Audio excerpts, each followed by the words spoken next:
Urimi wa guitiriria maai niguo kihonia kia mathina maria magomeire bururi mairio kuona ati urimi undu tamburaga mogaruruku ma riera. We want to look at how we can expand, Honorable Chair, and modernize the existing traditional irrigation schemes like Mwea. In Mwea, we have Thiiba Dam.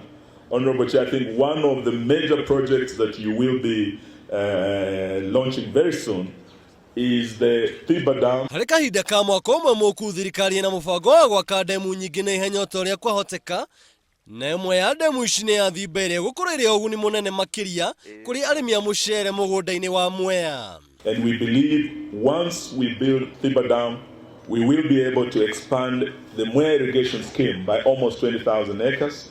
And this is one area that we want to focus on. And apart from Mwea, we also have the Pekera irrigation scheme in Baringo. And this area, Honorable Chair, we want to put up a dam that's called Radat Dam. Already, I want to thank our team at NIB.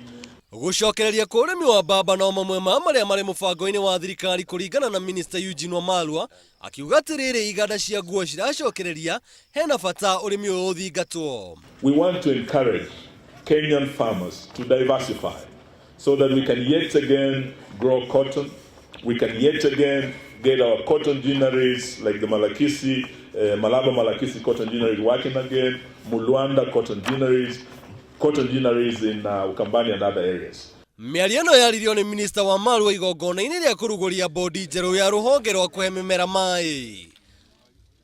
Handũ-inĩ ha Inooro TV, njĩtagwo Njũgũna Wang'ang'a.